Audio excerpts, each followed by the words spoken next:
Halo, jumpa lagi dengan saya di kuliah Apoteker Anton. Dan di video ini kita akan membahas tentang tahap ketiga dan keempat dari proses pharmacovigilance sebagai bagian dari materi kuliah pharmacovigilance untuk mata kuliah farmakoepidemiologi di Fakultas Farmasi Universitas Jember.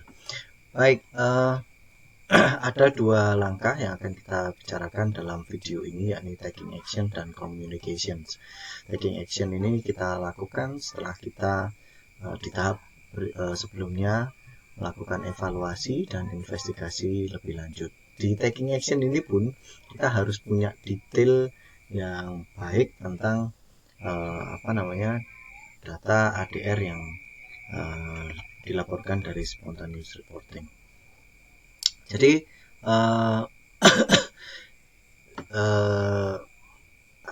dalam pertimbangan aksi yang akan kita ambil, ada beberapa opsi ya yang potensial untuk dipilih gitu ya.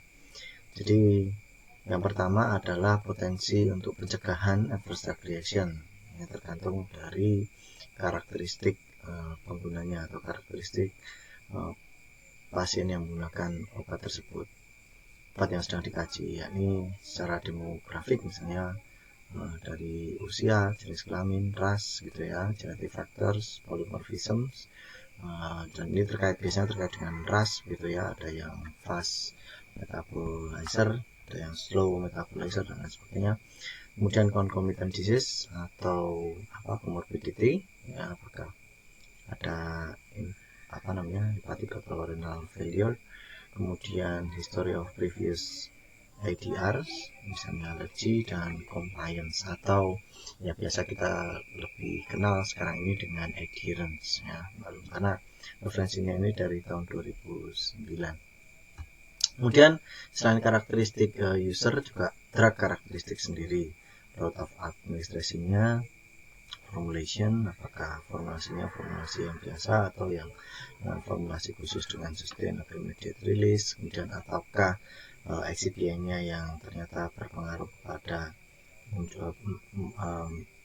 yang berhubungan dengan adverse reaction-nya, kemudian dosage regimen, therapeutic index, mechanism of drug metabolism and route of excretions, sama potential for drug interaction. Jadi ada dugaan enggak kalau adverse reaction ini muncul karena interaksi antar obat. Nah, nanti ini dari semua hasil evaluasi ini, dari semua informasi yang kita susun secara sistematis ini, nantinya akan menentukan bagaimana cara manufacturer, industri menuliskannya, menuliskan adverse drug reaction yang baru ini di summary of product characteristics ya. Jadi biasanya kalau di beli obat yang dengan kemasan sekundernya, biasanya di dalamnya ada insert gitu ya, atau ada brosur gitu ya, yang biasanya ada summary product characteristics ya, termasuk di dalamnya efek samping obat. Nah, itu bisa diubah gitu ya dengan adanya bukti-bukti baru yang menemukan adverse reaction baru gitu ya. Nah, juga taking actions bisa salah satunya dengan cara menarik obat dari peredaran, jadi mencabut izin edarnya.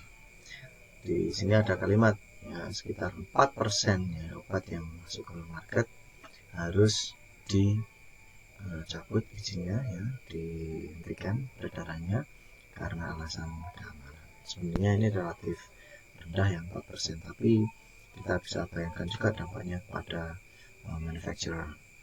Tapi ya bagaimanapun juga obat itu digunakan kan dengan pertimbangan utama keamanan. Jadi ketika ada fitur keamanan yang terganggu dan itu berpengaruh signifikan ya, dipandang signifikan, yang penting, maka mau tidak mau opsi untuk menarik obat dari pasaran harus dilakukan. Nah, Juga bagaimana cara membuat keputusannya, ada 8 pertanyaan ini yang harus dijawab ya, nanti bisa dipelajari sendiri tentang yang nanti akan mengerucut terkait dengan keputusan apa yang harus diambil. Nah ini tadi jadi ya opsinya bisa implementasinya setelah melalui berbagai proses di depan itu bisa withdrawn from market, tapi tentunya itu keputusan yang betul-betul perlu pertimbangan yang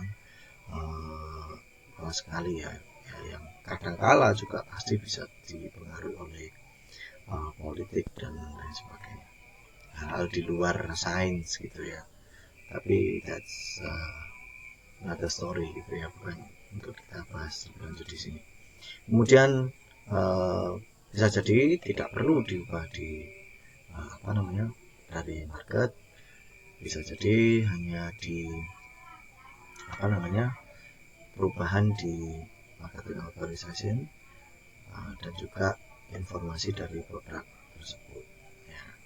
Nah juga yang perlu pertimbangan, seberapa cepatkah informasi baru yang kita dapatkan dari proses pharmacovigilance ini harus segera sampai ke misalnya seperti kapan hari waktu di Indonesia ini ya, kami bikin kemarin ada laporan dari EMA kalau nggak salah yang di Eropa sana, dan FDA kalau nggak salah, tentang ranitidin yang mengandung senyawa trace yang bisa memicu terjadinya kanker gitu. Nah, akhirnya kan memaksa kita harus membekukan dulu ya peredarannya, kemudian mengkaji, kemudian selanjutnya dibuat keputusan finalnya seperti apa. Nah jika adverse reaction itu life threatening, maka perlu komunikasi secara langsung, jadi perlu segera dikomunikasikan melalui berbagai channel. Terlebih lagi sekarang orang cenderung akrab dengan teknologi digital, medsos misalnya, jadi pengumuman bisa dibuat di mana-mana, bahkan di semacam YouTube atau yang di Instagram gitu ya, seperti bagaimana pemerintah menyikapi pandemi ini. Kemudian kalau nggak serius ya, ringan gitu ya, terus reaksinya ringan seperti nausea, mual, maka ya hanya perubahan di summary of product characteristic atau SPC ya. Nah kemudian setelah taking action kita putuskan gitu ya, making decision, kita mau implement. Nah sekarang berkomunikasi. Nah ada teknik komunikasi yang ada prinsip komunikasi yang perlu dipegang dalam menyampaikan hasil dari suatu proses pharmacovigilance ya. Jadi ini sangat penting karena publik ya, bisa jadi ketika di tangan ahli dan otoritas, bisa jadi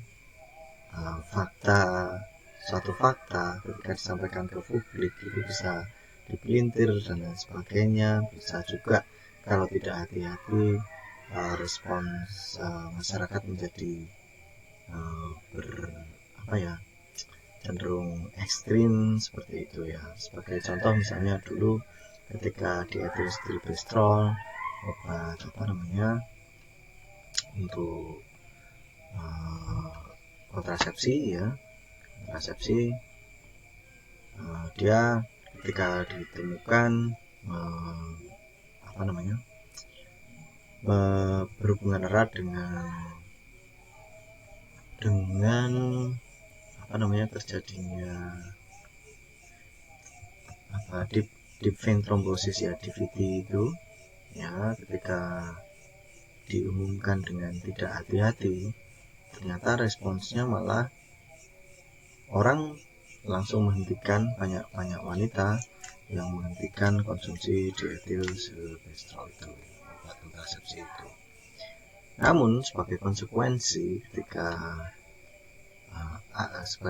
dari itu, ketika obat kontrasepsi tidak digunakan, ternyata banyak kehamilan yang tidak direncanakan itu muncul begitu, dan pada akhirnya menjadi kisah tragis karena ada banyak kasus aborsi karena itu. Baik, jadi informasi harus disampaikan dengan hati-hati, dan tapi tidak dengan maksud untuk menutup-nutupi fakta yang perlu diketahui oleh publik gitu ya. Nah, di sini ada framework untuk berkomunikasi tentang drug safety, yakni disingkat akronim ABOUT gitu ya, accurate, balanced, open, understandable, and targeted. Jadi dari accurate, are the facts and numbers correct? Jadi dilihat lagi catatan-catatan tentang pengukuran atau angka-angka yang akan dimasukkan dalam pengumuman ya, atau ya pengumuman gitu ya, pengumuman untuk publik gitu ya, dalam bentuk apa saja, bisa jadi bentuk surat, dalam bentuk video, dalam bentuk podcast dan lain sebagainya. Balance ya, have both risks and benefits being considered. Is the overall message right? Open is the communication completely honest about the hazard without the need to hide or minimize it. Kemudian understandable, jadi should be as straightforward as possible, jadi tidak perlu bertele-tele, hanya tapi menggunakan bahasa yang ini, dan juga dengan bahasa yang simple tapi benar gitu ya. Nah, karena betul-betul terlebih lagi di zaman sekarang ini, ketika hoax betul-betul menjadi bagian dari keseharian hidup kita ya, masuk dalam saluran-saluran informasi komunikasi yang masuk kita, itu betul-betul susah untuk dicegah. Hoax, pelintiran, disinformasi dan lain sebagainya yang bisa menyebabkan sebenarnya yang ingin dikomunikasikan itu baik, tapi menimbulkan reaksi yang berlebihan atau bahkan reaksi yang kurang dari masyarakat. Dan juga targeted.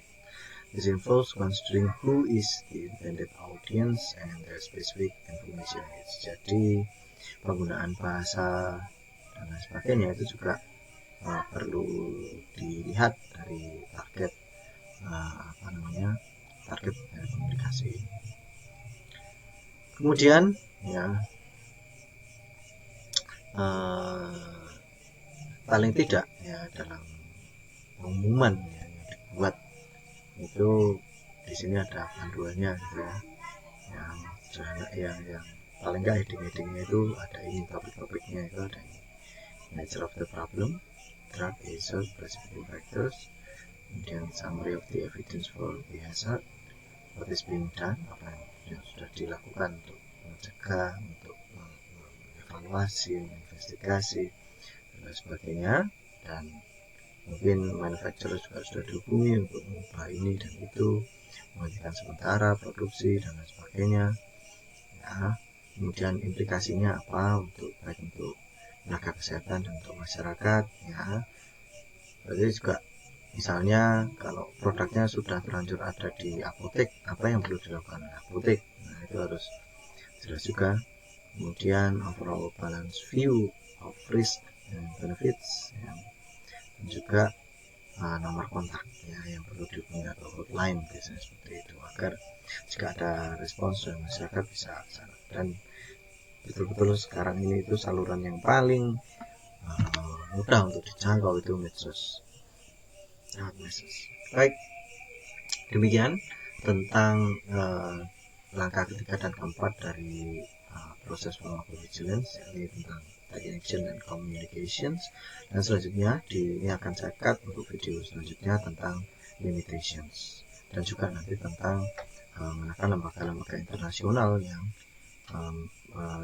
berhubungan dengan pharmacovigilance ini. Baik, terima kasih sudah menyimak dan semoga berguna bagi Anda. Sampai jumpa.